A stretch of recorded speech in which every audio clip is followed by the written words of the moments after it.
Good evening, tennis person, or morning. What a weird sentence. I'm a tennis coach.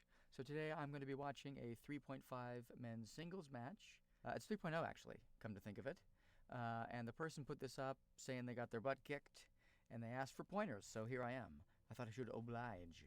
So let's watch it. His account name is Ribozyme, so that's what I'm going to call him, even though his name's Kevin. Kevin Asterisk versus Davin. One-handed backhand topspin pass winner on the first point. Okay.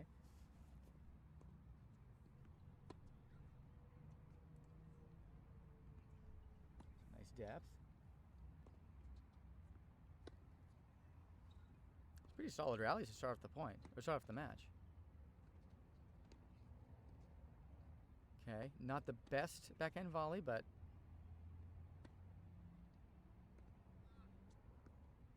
nice high kick, like topspin serve to the backhand. Always a good play.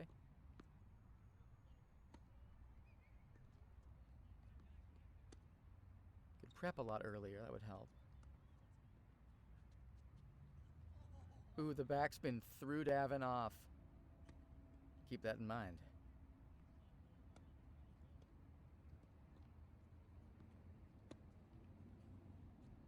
I love Ribozyme's follow through on the forehand. Not that time. Yeah, but that's just from prepping too late. Prep earlier, and that's way easier to follow through. Slice there, yeah. Okay, so Davin's got to get in off that, right? Look for a ball to attack.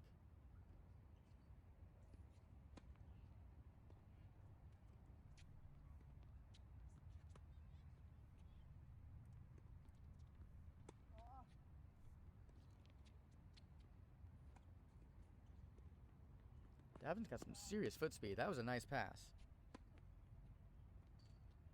Tough serve.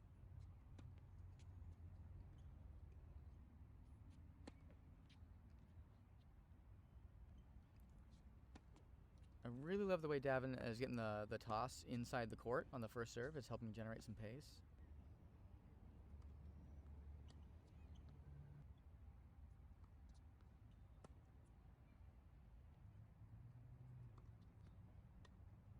So really what I'm looking for right now, I'm not commenting a ton because I'm looking for some patterns. Because if the errors are random, which they're usually not, if the errors are random, it can be tough to really make a diagnosis for how to improve. But so for now we're looking at, are things happening multiple times, so you're losing points in the same way? And also, how are you winning the points too? It's a great point. I mean, if you're going to make 8-10 shots and lose the point, all right.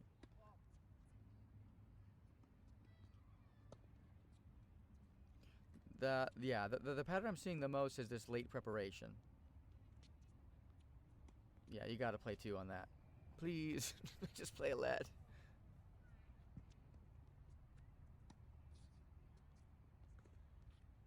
Nice.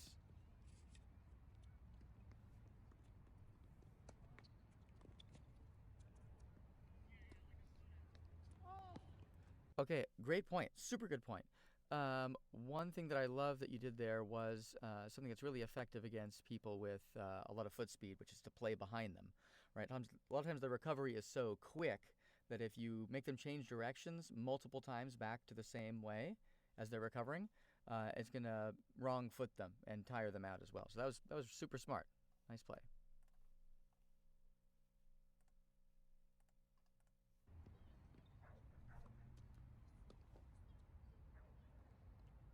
Serve to the backhand worked there. Keep that in mind. Davin's up 2-1 on Ribozyme.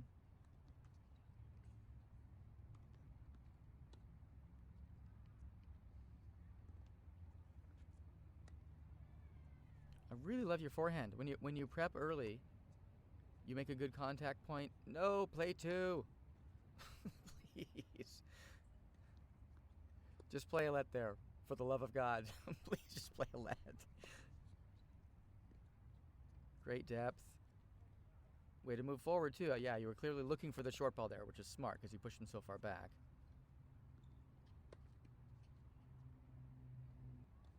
A little bit of a mishit. Great serve, great serve, great serve. Okay, Davin's up 3-1. Let me point something out here really quick. Okay, so Davin's double fault there was like in the bottom of the net, right? That was the second point. I think the first point on the ad side. So that means that's going to be in his head, right? I mean, that's kind of embarrassing when that happens, isn't it? So play with that. I mean, so if he's going to be nervous about his second serve, start messing with him a little bit, meaning like move way in sometimes, move side to side sometimes. Maybe move as if you're going to cover the backhand and run around, hit a forehand as he's about to toss. How far you push this is really up to you. Some people would consider it gamesmanship at a certain level, but it's certainly not gamesmanship to alter your return position, which can be a really effective tactic, especially when somebody is mentally shaky on their second serve. Let's get back to it.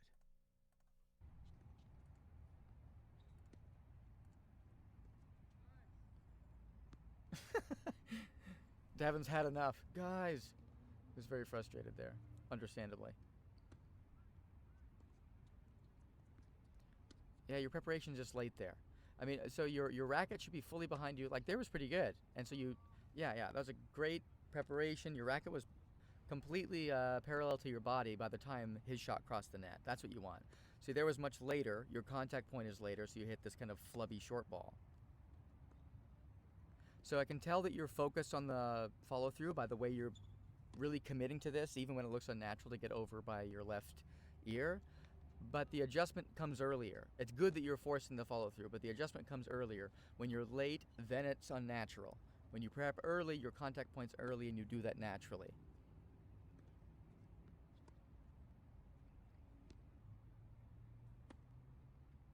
Clean serve. Looks so relaxed on that.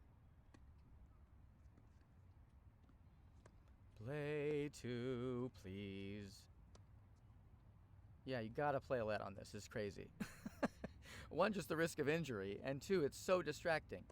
And maybe, I don't know if it's like conflict avoidance or something like that, or a fear of being assertive about this judgment call, but just do it. Just decide from now on, if a ball distracts me on my court at all, I'm playing a let. Take the decision making out of it.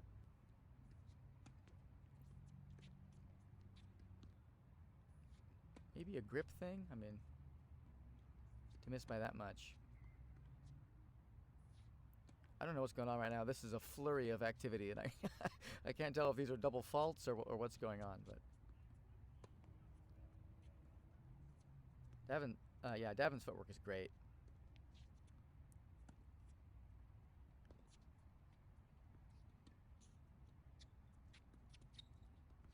I like the move, late prep. You're a little far in.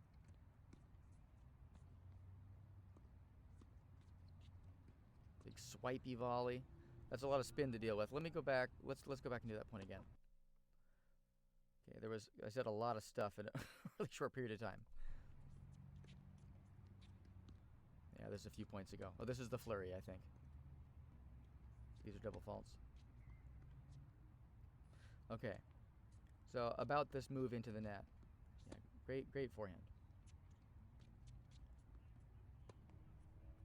Oh, this is why I was complimenting Davin's footwork. Yeah, just the amount of activity, the number of steps he's taking, how his feet never really stay still for long. Those are things for everyone to emulate. Ah, crap, I missed it. Okay, so there, I like that you came in here. But you did so with your hands like really low, like you didn't really look very prepared to hit a volley on that. So just as you're coming in, just have your hands more up, expecting a volley. After you hit it also, you closed in too far. He had a lot of time to react. It was a high shot for him. Those two things combined to make it a really easy shot to lob, and you were super close to the net. So hit that volley and then recover back. So let's see that play out. Nice deep shot, surprise attack here, kind of. Yeah, hands a little low, too close to the net. Created a difficult overhead for yourself. And yeah, there's a lot of spin he hit on that forehand volley, which I think tripped you up. If you see somebody swipe at a ball like that, and it doesn't go fast, it means the energy transferred some other way, and it's usually into spin. Okay, Davin's up 4-2 at this point. Nice. Again, that's too tight of a close. I think that was in. Great lob, if so. By the way, the title of this video is Getting Crushed in a 3.0 Tennis Rec Play. Full match of butt kicking. Come on, Ribozyme, that's a little harsh. These are a lot of good points. I wouldn't call this a butt kicking. I don't know what the score ends up being, but I definitely wouldn't frame it that way. There's lots of, speaking of framing it, there's lots of good takeaways here. Yeah, it's 4-3, Davin's lead at this point. Another ball on the court.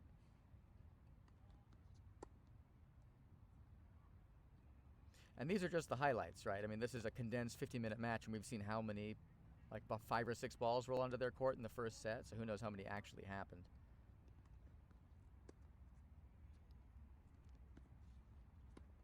Nice. Okay, good job, good attack. You have to have your hands up at the net, though. You're gonna win so many more points up close to the net if you just have your hands in front of you by the time your opponent hits. Hands up. Ooh. Yeah, late prep on that. When you take time away from your opponent, you're also taking away time from yourself as well. So factor that in and prep even earlier. Bang goes the overhead, but he missed it. Clean serve. It's such a relaxed motion. I love it. Looks like you're holding the racket like really loose. That's helping you generate quite a bit of power, considering how relaxed you look during the motion. Smart.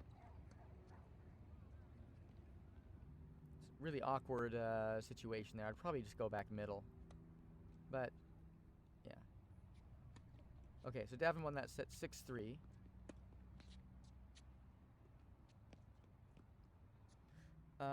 Clearly Davin's weaker side is his backhand. So if I was Ribozyme, for the love of God, if I was Ribozyme, nice, I would be hitting 80% of my shots to his backhand, every chance that I got. Of course, he is fast, so he's pretty good at running around it. Davin, if you're watching this, you could get a lot more power in your serve by closing your left shoulder more, so you get more of a coil and rotation. Like, think of almost like McEnroe would be like a really exaggerated version of that, where like his back's almost facing the court when his toss is up. You don't have to go that far, it's kind of ridiculous, but a little more shoulder turn will help you quite a bit. Another ball. This this is insane. This is the real story of this video, is how to mishandle balls on your court. I sprained my ankle by stepping on one during a lesson one time, and I don't know, I'm lucky it didn't happen, you know, dozens more times. So plus it's so distracting. Why would you choose to play a point when you're so distracted? If you think about a ball for a half a second, move it.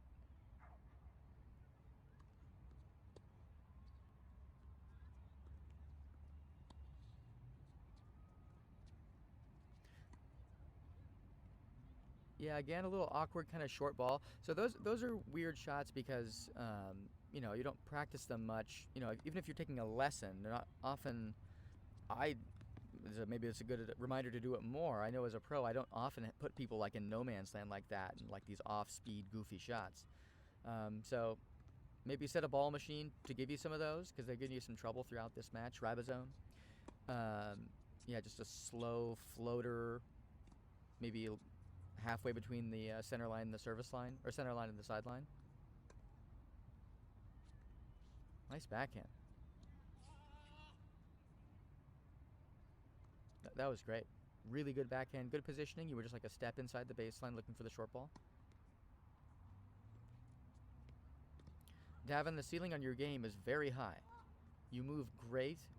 You have a nice early contact point in your forehand. Everything looks pretty relaxed. I would guess either you have other racket sport experience or you've played tennis for a long time, but haven't maximized your potential. You really do have a high ceiling in your game. You could be, I see nothing that should hold you back from being at least a 4.0 player within a year with the right coach.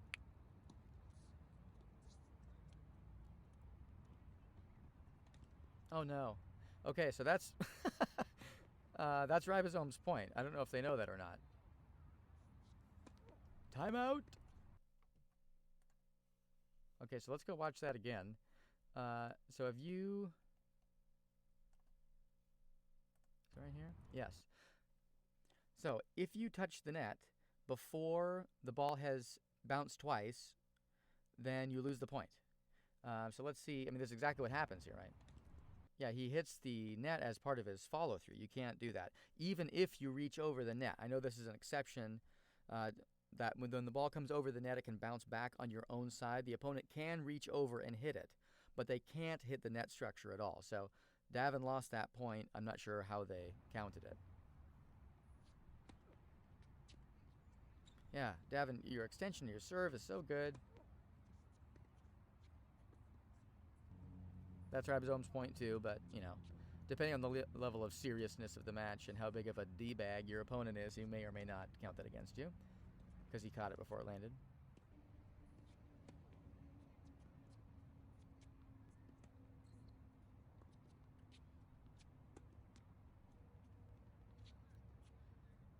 I mean, Ribozyme, your strokes really are good.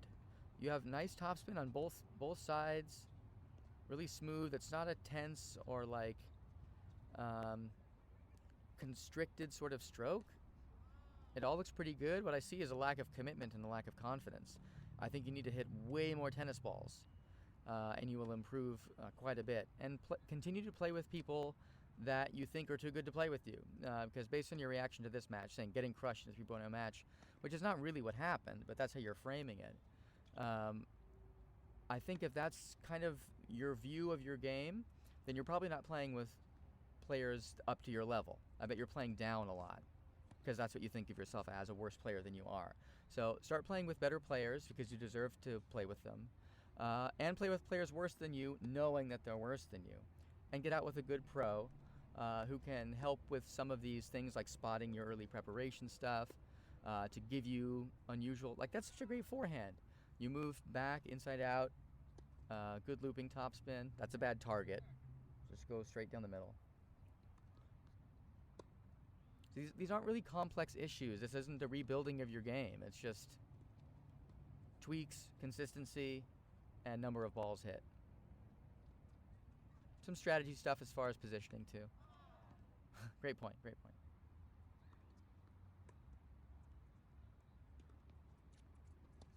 It's a really nice backhand, Davin. I think you should the topspin one more often. Yes, the relief of winning a point. That shows where your headspace was at, though, at this point, right? Because the story, you were celebrating an exception to the story, right? Because the story at that point was, I'm not winning any points. We can tell yourselves, Sure. We can tell ourselves better stories and have more fun playing.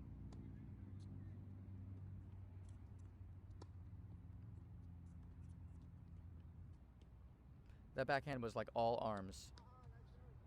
You gotta use a lot more hips. Think of rotating your left hip through.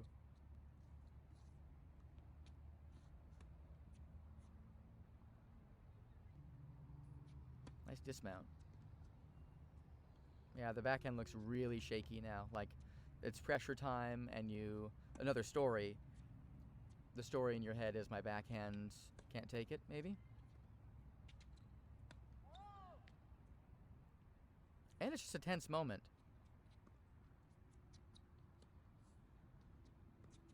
So of course there's more pressure on everything.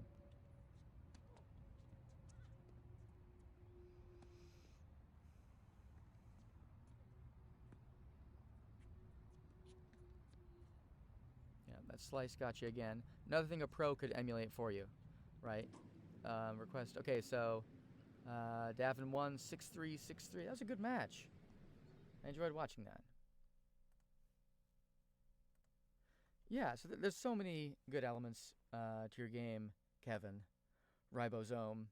I wouldn't sweat it. I think it's awesome that you put that up on YouTube. It was really fun to watch and to be open to pointers and stuff. I think that's really good. Hopefully I gave you some that you can go out and use either on the court practicing by yourself or with a friend or family member or club member or a pro. or ball machine. You know how to play tennis. I don't know why I listed all the methods. But you, watcher, if you want me to analyze your match, send me something, send me a link. I'll be scouring the YouTube for matches like this one and ways that I can help. And if you live in the Seattle area, give me a message. That's what the kids say. Give me a message. And I'll drive to you, and you can drive to me, and we'll play tennis together. I'll teach you how to play. That's called a tennis lesson. So I'll see you next time. Goodbye.